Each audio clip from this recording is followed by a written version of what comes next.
Welcome to Threads of Enlightenment, a podcast devoted to helping you overcome challenges in your life that prevent you from becoming the best version of yourself. Each episode features interviews with people from all walks of life about their journey of self-development and the principles they utilize to overcome their fears to achieve their desired outcome. Ready to be enlightened? Here's your host, Ken Primus. Welcome to another episode of Threads of Enlightenment, folks. You guys know my custom, if you will, is to welcome our guests because I know they're coming with a couple of things I deem very expensive. Time. 24 hours is afforded to every man and woman on this planet. How we utilize, how we understand time will tell us a lot about ourselves and how we manage our relationship. The other is the journey. The journey is what we call personal development, and if you will, but it deposits into that individual some stuff, and we want access to that stuff. And we want to thank Doc for coming to share both of these precious commodity with us, his time and his knowledge from his journey. Doc, welcome to Threads of Enlightenment. Introduce yourself, and then I'll ask you this question. Thanks for having me. My name is Stephen Furlich, and I'm an associate professor at East Texas A&M University, and I teach in the communication studies program. And my specialization is in interpersonal communication. So I try to help other people understand how to empathize with other people much better. So how can we understand communication from the other person's perspective and more accurately communicate to them and more accurately understand their communication as well? And that's what I try to do with my research in the classes I teach. That is awesome. And you actually answered my question that I usually ask everyone, because I believe, Doc, we have what we call I call two journeys, if you will. We have our individual journey that we get to know who we are. And then there's the interdependent journey that we get to serve others. And I love your enunciation of how you serve. And communication skills is lacking in many of us. And what we do here, one of our custom, Doc, is to go back and in the beginning of your beginnings, if you will. And you mentioned communication. This location that we are at is the first location that we reside for a few years. It's called the family. On our journey out to become individual, if you're our own individual. And this place called the family, Doc, we learn communication skills. We learn about behavior. We learn about all kinds of stuff there. What was your family unit like? So I grew up in Texas. I have one older brother. And then my parents, my father was a salesperson in the steel industry. So that took communication skills, how to persuade potential customers. So I learned some things about persuasion. And my mom, she was a flight attendant. So again, that took a different set of skills, a bit more so of how to present yourself to large audiences and also be able to read people because you need to be able to read passengers and who are potential threats, things like that. So that was my family upbringing. And I enjoyed playing sports when I was younger, but I also enjoyed, even from an early age, learning more about social behaviors. And in particular, those behaviors that often go unnoticed, that people maybe misunderstand or just don't even notice them at all because they're subtle. So I enjoyed reading those types of books, and I was a psychology major in college as my undergraduate. And then after I graduated from my undergraduate, I did my master's degree in communication, and I taught some classes, some undergraduate classes at the university. And one of the things that really stuck out to me was seeing students transform their lives and improve their communication skills through these classes. And that's sort of was my enlightenment in terms of this is what I wanted to do the rest of my life. So then I went to get my PhD and et cetera, and here I am today. Oh, man, that's awesome. I want to go back, though, Doc. You said at a young age, you were interested in communication and so forth. And what I know you mentioned your mom and your dad and the difference between them and how each one contributed, if you will, to you, to the development of you. What was that genesis that made you really excited? It says, I like this stuff about communication. What was it that this young individual saw amongst communication, again, you have mom and dad example and so forth, and your brother. What was it, Doc, that excited you about it? What was it? The biggest thing was applied. So whenever I could read a book and actually apply it in real life, as Mm-hmm. opposed to something that's just conceptual or theoretical, that's what really stuck out to me. So how can I use it in my own day-to-day personal life to understand people much better and also to communicate much better myself? That's one of the things that I think academia, the social scientists tend to struggle with, is that applied aspect where people can actually use it, and it's difficult to do. It's difficult to take research that may be a bit theoretical or conceptual and then use it in our everyday lives. And that's one of the things that I found most fascinating early on and try to do today. Yeah, I tell people there's a difference. You have the theory, because I Mm-hmm. study electrical engineering. You have the theory where we read and collect the data in the book, and then you have to go into that lab to apply those theories. And I remember some of the funny things would happen in that lab, even though we had these books in front of us, trying to translate that into practicalness, if you will, and having someone with your skill set as to that part of the human being. I'm very fascinated about it. So, Doc, here you are. You're in college. You're studying communication skills and all this type of stuff. Tell me about your communication skills with people. Like I said, we have the lab and the theory. How were you able to translate the theory into lab in your personal life? So one of the things that I focus in on and specialize in on is nonverbal communication. And from early on, at early age, I was not the most observant or aware of other people's nonverbal behaviors and trying to get a more complete understanding of them. And that's not atypical for, as I lay out in my book, for males, because we tend to have higher levels of testosterone, and that hinders our social understanding of other people. And also, we tend to have a more compartmentalized brain. So, therefore, we either engage in the conversation at hand or we analyze other people's nonverbal behaviors. But to do both at the same time, we don't do those nearly as well as what females could do. So I guess from my personal perspective is just trying to learn as much about nonverbal communication as I could so that I can apply it more in everyday life and understand, have a more comprehensive understanding. So I guess the bottom line is that is trying to improve my own understanding because I wasn't nearly as much as I should have been or as much as what I could have been. Yeah, I tell people we're always our first teachers and coaches and all of these type people. We are always our first assignment. We have to apply those principles and those laws that we are teaching to see results and stuff like that. And as we apply them in our life, we kind of begin to grasp the results. And then what we do with it, because of our personality, we will take it and put a little skew to it based on our own personality and develop something a little different than what is out there. And I think that's a noble thing because I believe everyone has something to contribute. And all billions of us, or whatever, if we all contribute our little, it would be a beautiful place. So here you are, Doc. You understood, and I remember how big, because I came from corporate America, how big nonverbal um, communication is in contracting. I used to do a lot of negotiations, and uh, I became a student of the nonverbal communication, and I actually trained my staff. Doc, I was a little off the chain with it.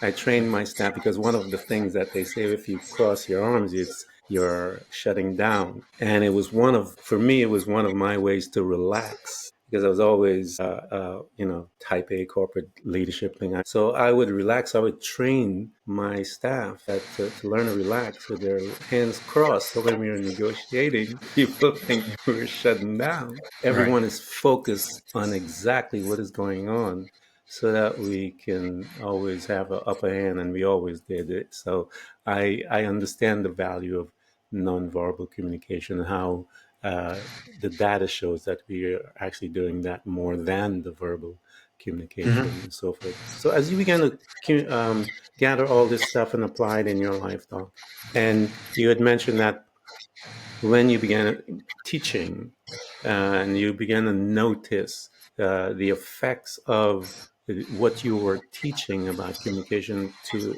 the students. Talk to us a little about that. When a student shows up and they're in their class and whatever, and you now are there giving them the knowledge and all the insight that you've gained from your studies, and things began to change. What did you notice, and how did it begin to start affecting those students? That's a good question. And one of the things that I just experienced is that last semester I taught a gender communication course. And one of the things that I did was I've taught that for a number of years. And I kept finding that there were consistent communication differences between males and females when I was teaching this gender communication course through the research. But one of the things that the research kept attributing those differences to was social learning.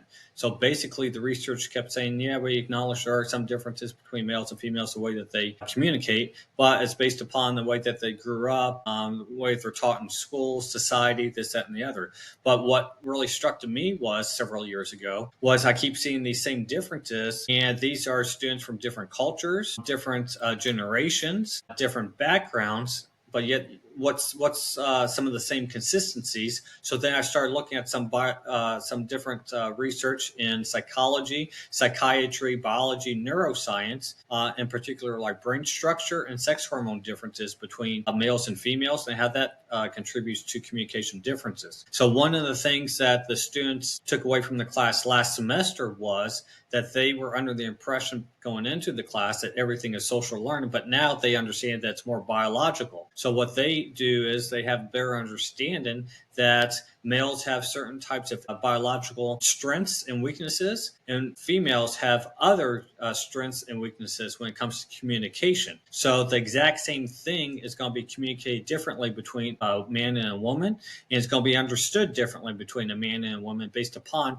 these differences. Just some general background of where we start, and then we go into more specifics, is that at conception, everyone pretty much starts off on the same track, what we usually think of as female. It's much easier to make a female than as a male. And then after about 4 months after conception, that's when the sex hormones start to differentiate males from females, particularly in the brain structure, where you can now analyze the human brain and with over 90% accuracy predict if it's male or female. And you could actually have a person do the exact same task as someone else, and the activation differences where it's being activated are different between males and females, and the intensity as well. And you can predict with over 90% accuracy if it's male or female. So the structural differences, the activation differences, and then the sex hormones as well. So what the students took away from it is that they understand that there are perception differences in understanding, emotional differences, the way that we communicate about topics differently, the words that we use, our interest, the way that we understand other people are all different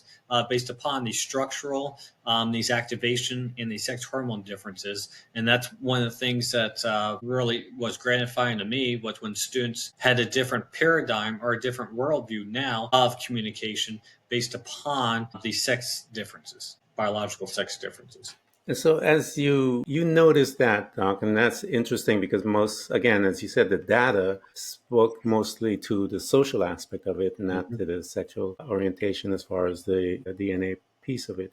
Now, once that is located, Doc, and you have that knowledge, the students have that knowledge, male and female. How is it skewed, if you will, as to how does the man, a little more specificness to it, and perception-wise, and the female, looking into, we could take a situation, whatever that is. How do we come down to that micro level, if you will, as to the perception on man and women, and when we are looking into a situation? Okay. So to start off with, all communication starts in the brain. So if we have these structural differences that you can predict with over 90% accuracy if it's male or female, and communication starts in the brain, then it's not a far leap or a stretch to infer that there are language differences and then nonverbal differences as well. So with language differences, from an early age, it's been found that females are superior when it comes to verbal communication, and estrogen tends to help language abilities, and testosterone tends to hinder language ability from an early age. And adult males tend to have 20 times as much testosterone, and adult females tend to have about 20 times as much estrogen. So you can see just from the sex hormones alone why females tend to have an upper hand when it comes to language ability. They also have a larger and more active hippocampus. And what that does, that's the area of the brain responsible for language, relationships, and memory. So it's much easier for her to expand on topics, talking about the current topic, and then tying in past relationships and past experiences and emotion as well. They also have, females have larger areas in Brodmann's areas 44 and 45, 20% larger, which are responsible for verbal fluency, verbal memory, and they also have a more interconnected brain. And this is something that really helps them with language ability, is having that interconnected brain. So they have more connections across both hemispheres, and we have more connections within each hemisphere. So it allows her to expand upon topics much easier than it does for us. When it comes to socializing and language, us males, we tend to have our left side activated when we verbally communicate, and our right side when it's emotion. But she has more of her overall brain activated. So the bottom line is that it's much easier for her to talk about the current topic, to talk about past experiences, and tie in emotion. For us, it's much more difficult because we don't have those connections, and those areas tend to be smaller in our brain. So we're more on the current topic with less details. So what she needs to understand is when we're asked a question or we talk about something, we usually just talk about the task or the topic itself and not as much emotion. And it doesn't mean that we don't care or that we're emotionally removed. It's just how our connections are. And again, because of testosterone, we don't have the language skills. Men need to understand is that when she ties in the current topic to the past events and emotion, it's not that she's unfocused, is that's what makes sense to her, is having more of a complete understanding and a complete picture that she communicates about.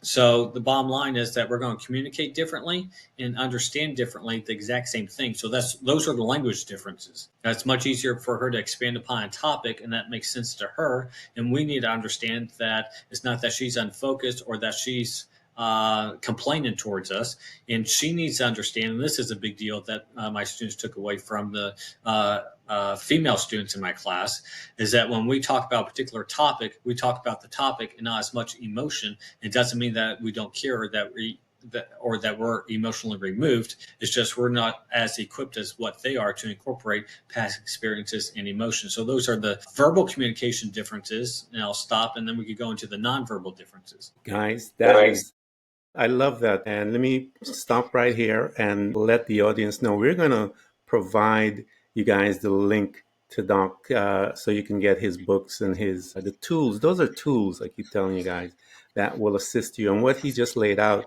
could save some marriages, can save some relationships. And all of you guys that are struggling with relationships, especially marriages and stuff like that, what Doc just had spoken about, can probably save your marriage if you get in there and begin to read between those lines and those pages and grab the insights. And you would probably have a richer relationship with your mate and be able to understand and have a better marriage, if you will, or just relationship with whoever you're with.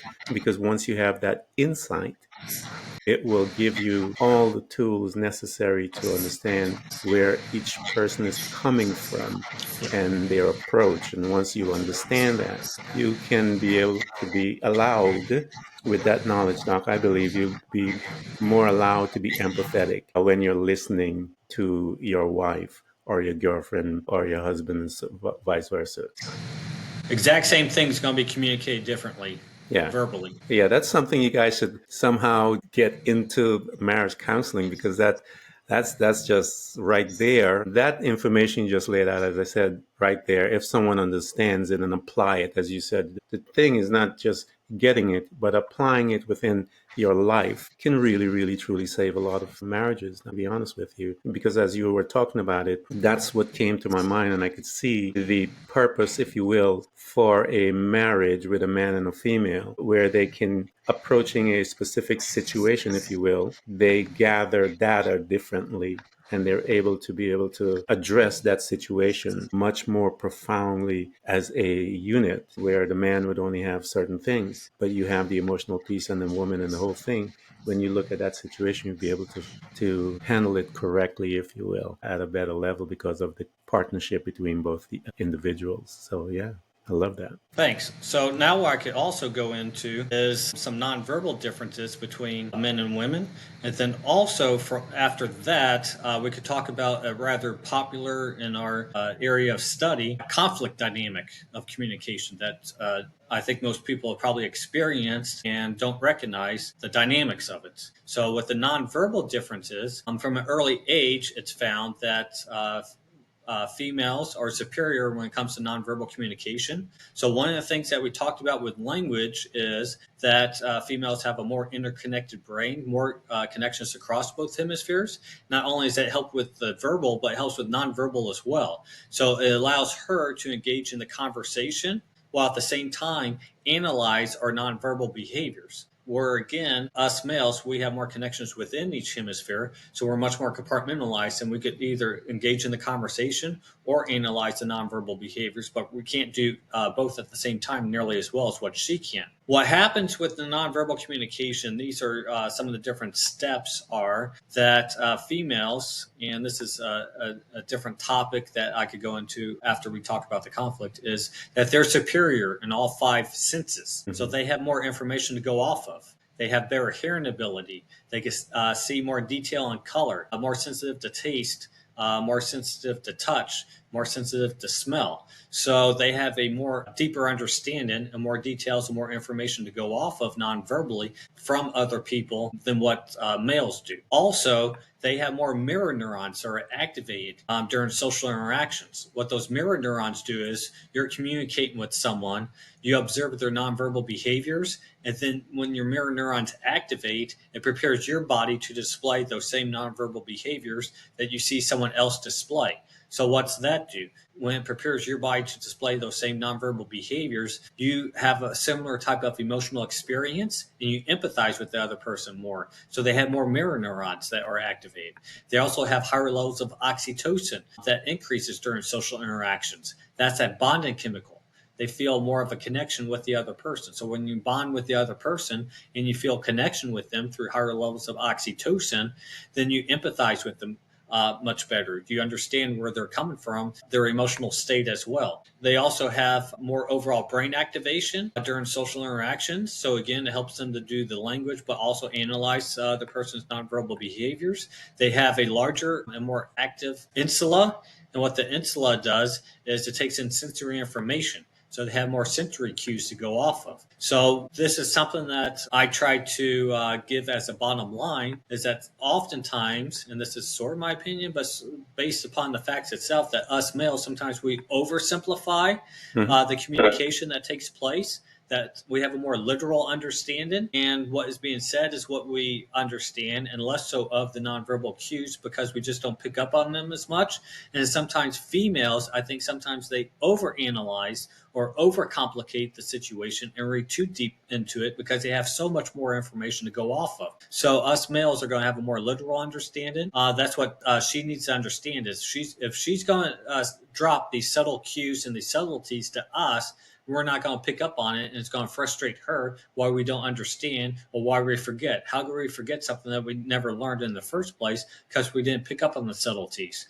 And what we need to understand is to look beyond what's being said and more into the nonverbal cues, because that's how she communicates much more so than what we do and with her understanding. Lastly, is that she's going to have a much more intense emotional experience. So therefore, she's going to remember social interactions much more so than what we are. So give us a break. If we forget a conversation or we forget what was said previously, 10 other conversations before that, we're not as equipped with our hippocampus and with our emotional experience, and with these less cues to go off of, we're not going to remember it nearly as well. So the bottom line is we're going to oversimplify it, and she's going to overanalyze it oftentimes because she's much superior when it comes to nonverbal communication and has more information to go off of.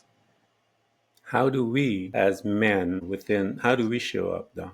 with that data that you have just laid out, how do we as men show up in a relationship knowing that? You talked about applying the data, if you will. How do we as men show up to apply the data in a situation, in a relationship with all of this coming at us? So I see things categories as on a continuum. So we have a nonverbal communication continuum, and we are born on that continuum in a certain spot. Us males probably a little bit over here, nonverbal. Females over here on nonverbal because they're better at it genetically. And we can move a little bit closer towards them, but we can never leapfrog them, I don't think, because we're not biologically equipped to do so. So we can improve, but we can't get up to their point. So some of the things that we can do to improve is to try and be more aware of what are their nonverbal behaviors, what are some of the subtleties that she's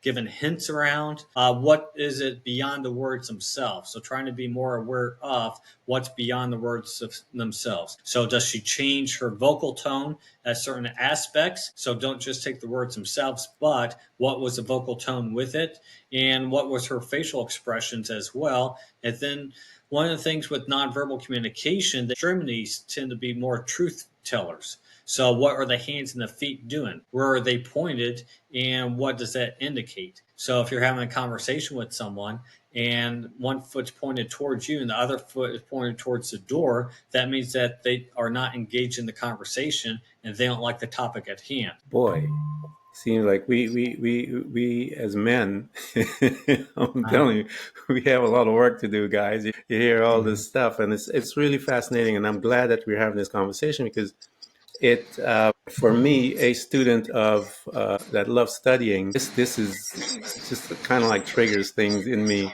to become even more so of a student because as a man, when you were talking about this stuff, it was like clear as ever. I'm looking at some of my relationships. I'm like, I get this now. So, guys, we need to become a student. Number one of our women, and we need to get Doc's book, man, so we can get some data, so we can save our relationships and stuff like that. So talk to us, Doc, as the application. I know you have the data. You can talk to us about that. You talked about some of the things that the male can do. Talk to us as some of the women out there when they're looking at us going, these guys are all dumb. Talk to them as to how to approach us, if you will. How do they show up in a relationship towards us? Non-verbally, they're going to have more cues to go off of than what we have. So what they need to understand, and this is probably one of the bottom lines with it, is that they need to be more cognizant and put more effort to literally what they say,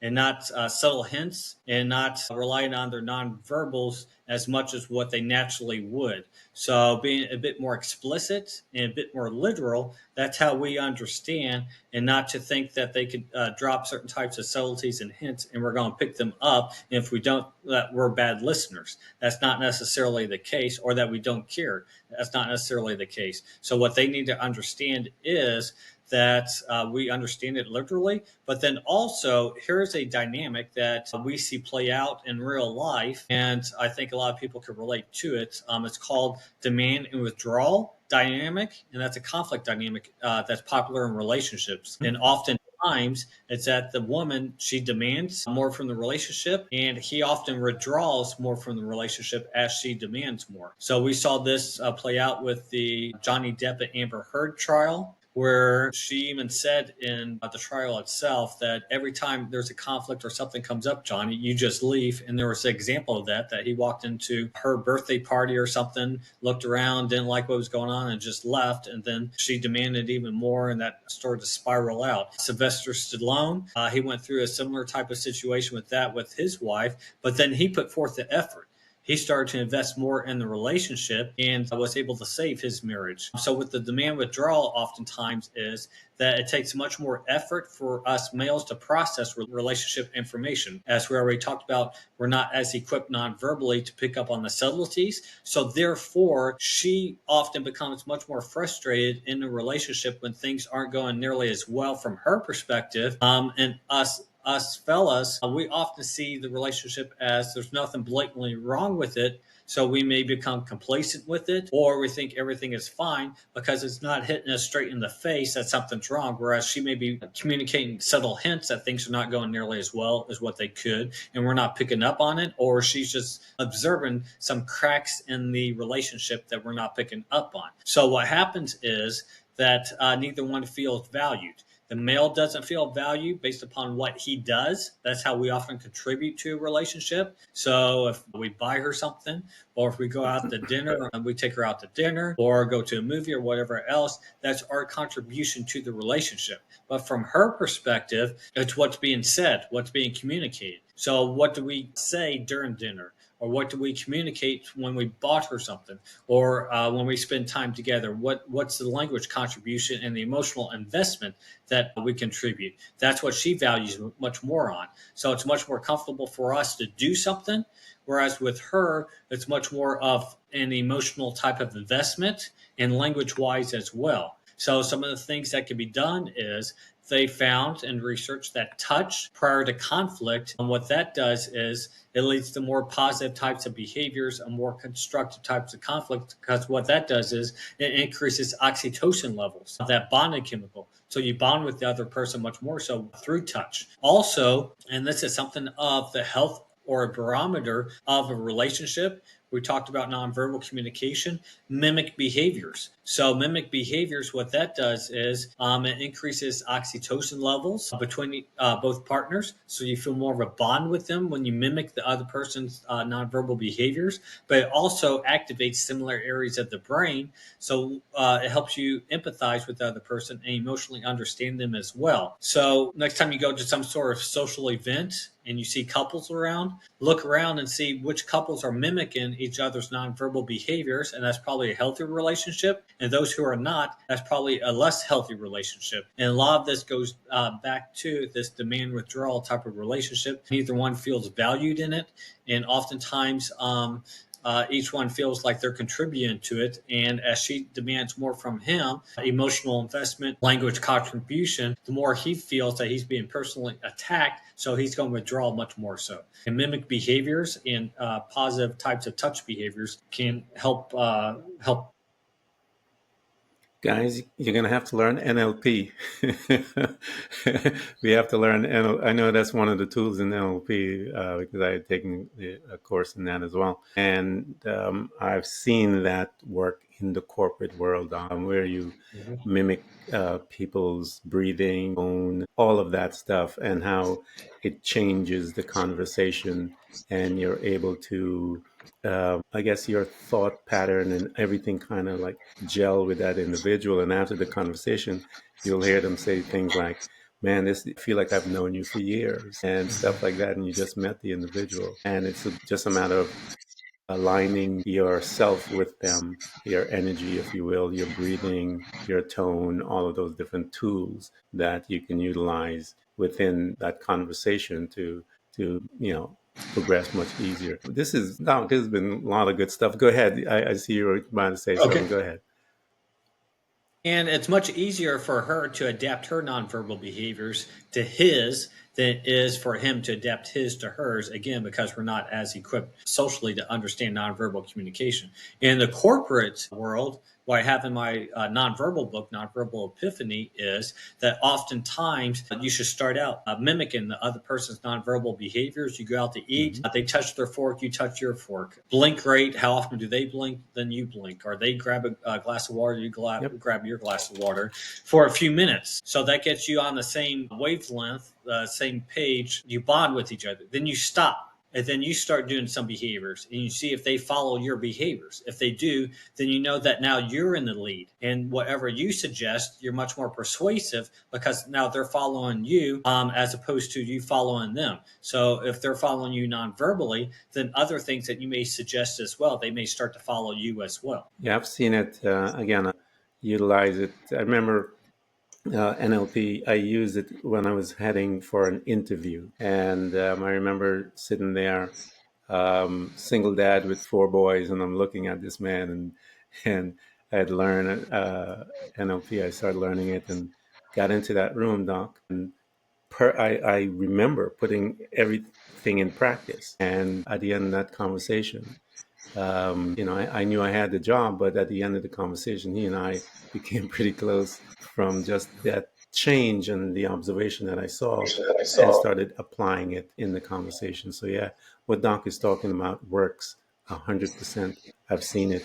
I've used it. And so again, guys, this is valuable information for self and relationships. Most of us don't understand the nonverbal part of our life and how it is probably, as I said, there's data showing that we do nonverbal communication more than verbal communication, especially within relationships and so forth. So, Doc, talk to us. Bring more data to us that you think that we would need, because we have to learn, and all the listeners that are here, we want to learn. We want to grab all of this stuff and start applying it. But again, guys, I'm going to provide these links so you can get the books and all of the different things. You that are in corporate America, you talked about that. Those of you that are about relationships, we are talking about that, and we're going to provide all of those links. Go ahead, Don. So one of the things that you talked about was a job interview, and I think for today, especially some of the younger generation, is how do we present ourselves? And this is one of the things that I suggest to our students is, what is it when someone shows up to an interview? What do they usually have in their hand? They usually have probably their cell phone out in their hand. Instead of having that, put your cell phone away and have some sort of periodical in your hand that's related to the job interview itself. So if you're going for a finance job, maybe have the Wall Street Journal, or maybe have Investors Business Daily in your hand. And what's that non-verbally communicate? That you're staying up with the industry and you have interest in current events and what it is that you're trying to interview for. We had a graduate student who went to interview at another university, and I brought that up. And one of the things that he did was when he walked into the building, he picked up the campus newspaper and he brought that into the interview. So it showed the people that he interviewed with that he had interest in the university and the culture itself, because he had enough interest to pick up the campus newspaper and he got the job. One of the things that I hinted at, that there was another topic that we talked about, is that women, they tend to have a sixth sense. They have some sort of, you heard, intuition. So where does this come from? This comes from them having superior senses. All five of their senses are superior to us, so it helps them have a deeper understanding of the situation itself beyond just a surface level. So again, some of the things that we talked about is they have they can hear larger range of different sounds, so they have a better hearing ability. And that's often associated with estrogen. So as her estrogen levels tend to decrease later in age, her hearing ability as well. One of the things that they are superior with, generally speaking, all females, women, is sight. That they can see details much better than what we can, and they can see a larger range of color spectrum than what we can as well. They have more P cells in their retina, which is for color and details. And they also have two X chromosomes. We have one X chromosome. Color vision is on the X chromosome. So if you have two X chromosomes and color vision is on the X chromosome, you're going to have better color vision. So one of the things that I put in my Nonverbal Epiphany book is, when us males, what's the best style that we could choose, especially when it's clothing for social types of events, is one chosen by a woman. So having her expertise with detail and color vision helps us pick out clothes that are much superior than what we could do on our own. They also have more sensitive taste, smell, and touch as well. So all those five senses that they're superior with adds up. They have a much more deeper understanding of other people's social interactions. And the bottom line with that is, or taking that a step further rather, is that they make good lie detectors as well. That they can detect deception in other people much better than what we can. So if you're interviewing, if you're in a managerial position and you're interviewing other people, then it's good to bring in a woman on your team during the interview process, because she's going to pick up the subtleties and deception much better than what us males can. And they're going to have a much deeper understanding as well. And they're going to be able to build rapport with other people much better than what we can as well, from having these superior five senses. Listening to you, Doc, when I interviewed as a manager, when I interviewed people, I always brought in a lady with me, one of Oh, my good. assistants with me, because again, I had some sense of the nonverbal piece because when I was studying it, I understood.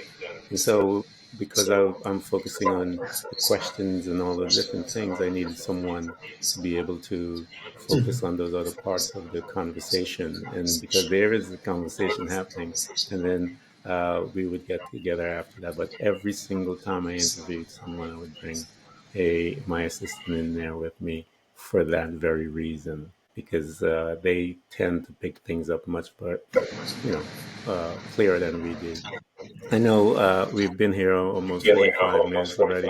Um, Tell us in the closing minutes of this piece, Doc, what is it that we as human beings, both men and women, need to keep in mind in the practical sense of all of these knowledge and that data that you have? And again, guys, I'm going to push you guys towards these books because they will save your life and save your relationships. What would be your suggestion, if you have in your last words, if you will, to an individual that is listening to us here on the podcast?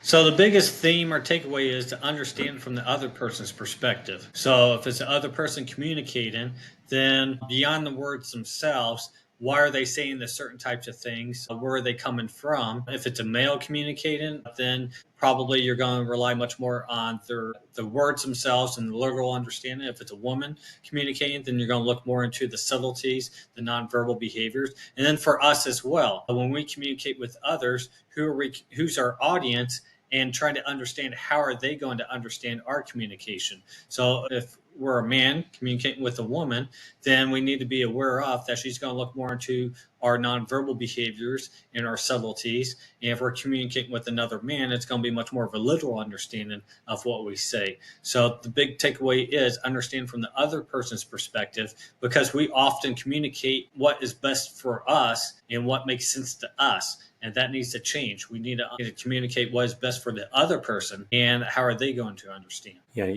I love this conversation, Doc, because in my corporate world, in my negotiation piece in the corporate world, all of the things that you're talking about is what I had to apply. And so, guys, that's why I say when I'm listening to Doc, I know what he's saying works because I personally applied most of them that he talked about. I mean, I remember studying nonverbal. I remember studying the body language and all those different things. I remember all of these things about understanding where that other person is coming from, what is their thing. And once you get that and you live your life and approaching your life, because I learned much in that contract negotiation aspect, but I applied all of those principles in my life because it's the same thing. It's just me moving within those spaces. So again, guys, we're going to provide everything you need to get this. This is one of the most important podcasts I've ever done when it comes to communication skills and so forth. And we have an individual that has the data and the tools to help you guys. And so, Doc, I want to thank you so much for coming and enlightening the audience and myself as well. And I will continue to be a student, and I will personally get a couple of those books and hand them out. But I want you guys to get into his space, get that data, and change your life, man. It'll improve your relationship and it'll improve you in everything that you do. Doc, thank you so much for coming. Thanks for having me, and thanks for the opportunity to help others. Thanks, Doc. Thanks for tuning in to Threads of Enlightenment with Ken Primus. Hopefully you're now feeling more empowered to overcome the challenges in your life, whatever they may be. Share that inspiration with others by telling them about this podcast, rating it, and of course, remember to subscribe so you don't miss a single episode. For more connection, you can find us on Facebook and Instagram by searching for Threads of Enlightenment. Until next time, stay enlightened.